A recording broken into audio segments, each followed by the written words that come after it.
have to make sure my boyfriend Steve knows my whereabouts at all times. We don't live together, but we keep up communication over an online instant messenger throughout the day. If I take too long getting home on the bus, I have a small panic attack, hoping that if he checks the time and wonders where I am, he'll guess that I stopped at the grocery store. I fret over each of his text messages that I've neglected to answer when I haven't kept my phone close, fearing his suspicion. I bolt out of bed after oversleeping. I text him if I'll be later than expected in returning to my empty home and booting up my PC. If Steve really were so jealous and suspicious, I could escape. But he's not stalking my moves. The tyranny exists entirely in my mind, and its power has been growing for more than 10 years. I told Steve about the panic attacks. Really? He said. You know I'm just watching Jon Stewart most of the time when you're on your way home, right? He and I are in constant digital contact only because we're tethered to our computers for most of our waking hours, and because we really like talking to each other. He told me, sometimes I notice how long you're gone, but I don't get mad, I get worried. I get it from my mom. In the days following our conversation, I took unannounced neighborhood strolls and dawdled over my grocery list. Weeks later, when a bus delay had me pacing and checking my phone every minute, I told Steve I was still knotted up over nothing. And then I told him it wasn't exactly nothing.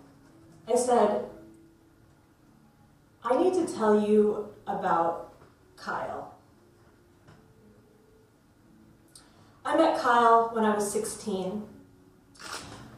I had spent my school years dodging basketballs aimed at my head and mutterings of freak coming at me from bodies sidled up to lockers. After 8th grade, I transformed. I ditched my jeans and t-shirts, lined my eyes with black, donned a necklace of spikes, and wore shockingly short dresses in retina-cramping color combinations. My favorite reflective dress got me booed at an outdoor pep rally. At 16, I was friendless and lusty, stuffed with the built-up longing of an adolescent spent kissing pictures of much older men with marginally successful musical careers. When I met Kyle, he wasn't a close fit like my favorite silver vinyl dress, but he liked me. He was a friend of a grade school friend, 18 years old and college-bound. We spent the first few summer months of our relationship swimming in the lake by my parents' house and watching late-night TV.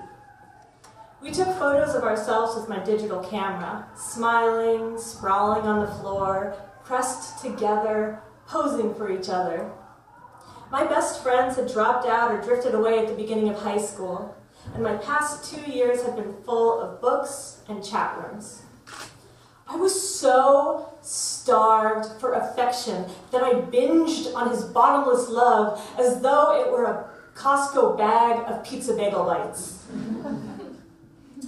Kyle and I talked online and on the phone constantly, unable to let ourselves verbally separate. When he left for college, 2 hours away, we made each other cards, Microsoft Paint love notes, and construction paper flowers. Lovey, I wrote, I love you. You are the best Lovey ever. Inside every card, he told me, Lovey, you are my everything, my reason for being alive.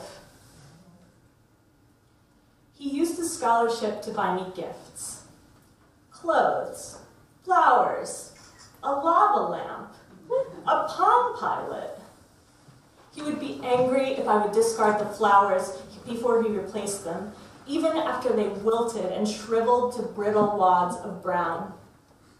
I had to instruct my mom not to touch them. My room stank of rotting roses. Kyle didn't care much for college. He had chosen computer science as his major, but he had general education requirements to get out of the way. He didn't want to live in his cinder block cubby of a dorm, too far from me, even though I spent all my free time chatting with him online and agreed to update him on my every absence from the house.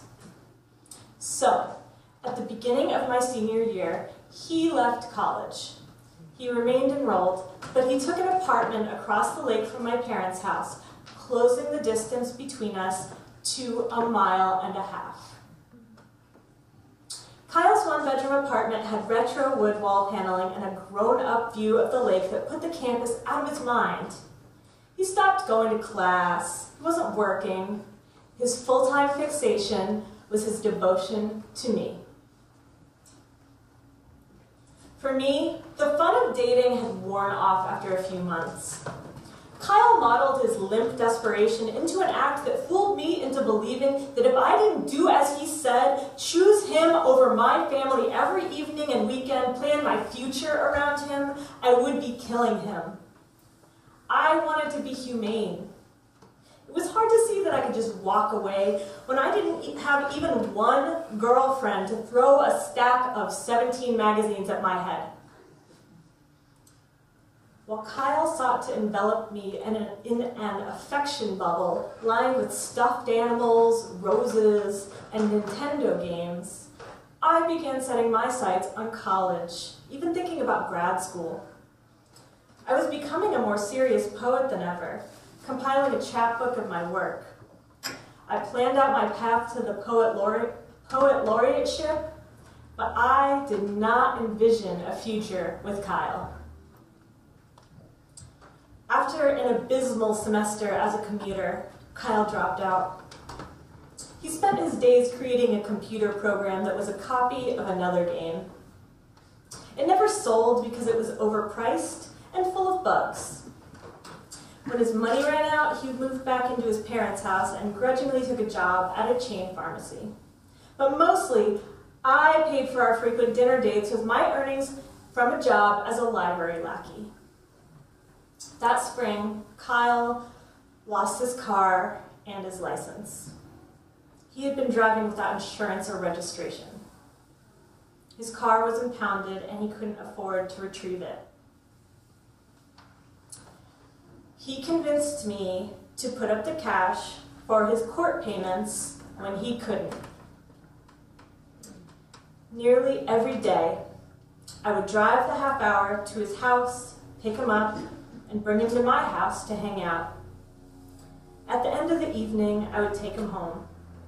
I only saw the inside of his house once.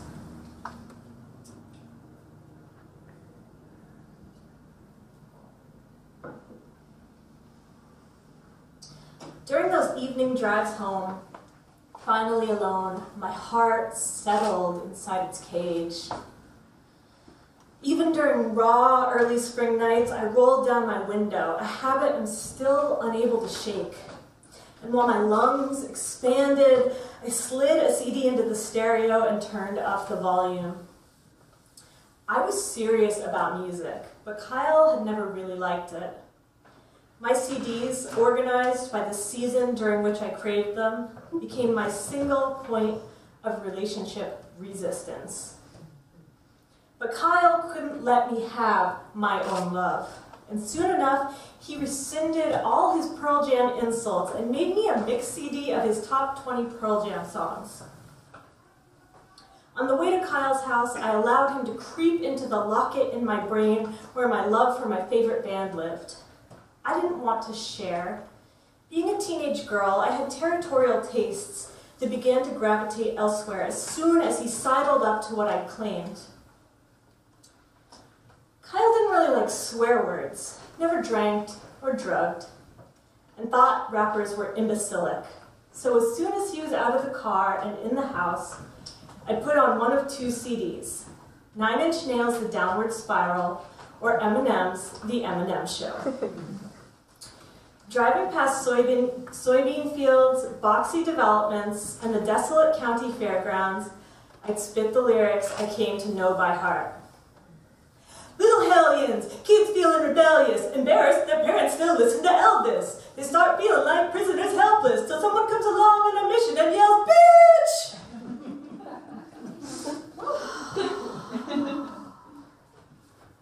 I began thinking of other boys. I liked two best friends and spent most of my time at school with them.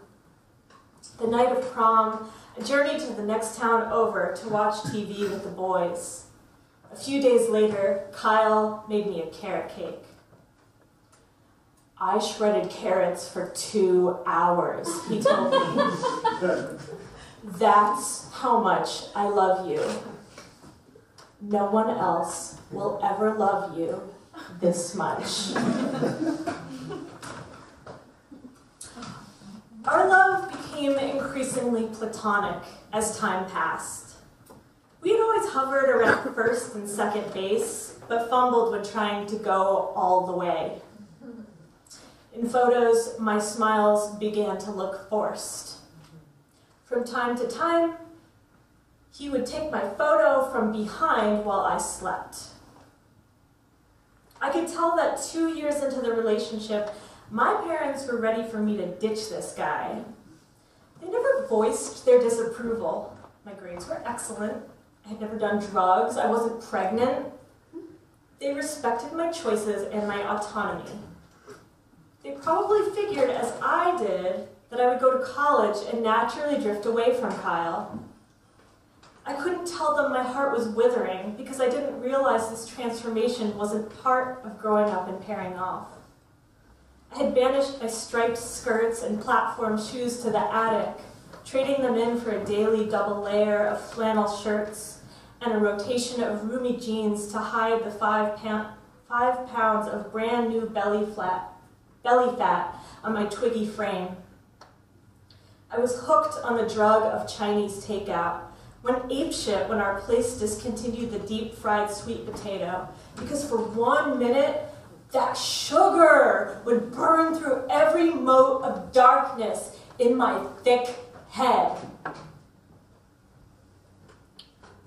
When I chose the University of Maryland, 4 hours from home, I secretly looked forward to the wedge it would drive between Kyle and me. I never expected that he would follow me. Kyle found a Maryland apartment immediately. He was surprised to be asked for a security deposit and the final month's rent. He asked me to get out my checkbook, my account being flush with graduation money. I had never stood up to another person in the entirety of my short life, certainly not the boyfriend who interrupted me and mocked my correct pronunciation of the word query or the word experiment and the name Cohen, until I believed I hadn't earned the right to speak. Every time I opened that checkbook, I was afraid to see the carbon reminder of the largest sum that had ever left my account.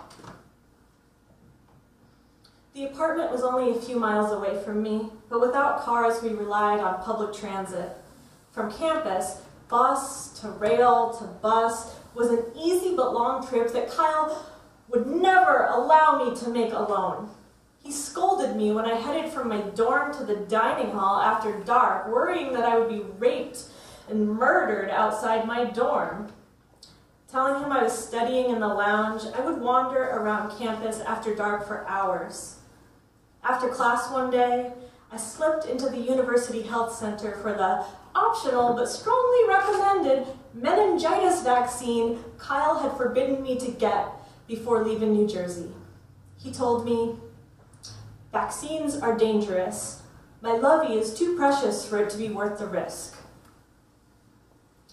Kyle visited me often, helping me drain my meal plan before the end of the school year. I spent the end of finals week studying the vending machine for the single snack that would best get me through the day. He insisted on accompanying me to my favorite class, an American history lecture, then mocked it. Kyle took odd web design jobs, but still needed loans from my dwindling savings. I focused on memorizing my anthropology notes and on my burning crush for my history TA. I thought about breaking up with Kyle. I thought about going after the cute boy in my history class who baked me banana bread, the one who wanted to be my study buddy, or the one who taught me how to play Dance Dance Revolution. But Kyle had quit college, quit work, quit his family, and moved twice to follow me. He shredded carrots for 2 hours. But now, only he was tracking those points. By Christmas of my sophomore year, I had spent a lot of time on my secret walks thinking about how I would end the relationship. When I told Kyle we were over, he said, "Just give me a 2-month extension." Yeah. I gave him a few more weeks before I cut him loose. After bringing my car to campus, I would drive around alone at night, zooming around the streets of DC. I never stopped meandering around campus at night, sometimes curling into a ball on the lawn, an unidentified body. Kyle paid back what he owed me. He sent me e-cards through my first year of graduate school in Seattle, 3 years after our breakup. My responses to his IMs were terse. I always had to go. Nearly a decade after I banished Kyle as my warden, I have never spent a relationship minute without the sensation that I am being fretted over, with accusations waiting. I rush home, log on, and tell Steve in detail where I have been. "Cool," he says. "Did you have fun?" When he makes me shepherd's pie, my favorite, he chops up the carrots in under a minute. It's been years since I've heard from Kyle. I can't look him up and feel his lonesome sorrow sit in my belly like rancid meat. If I could ice pick the fear out of my brain, I would have accomplished it already with a wash of whiskey or my daily bludgeoning of mood pills.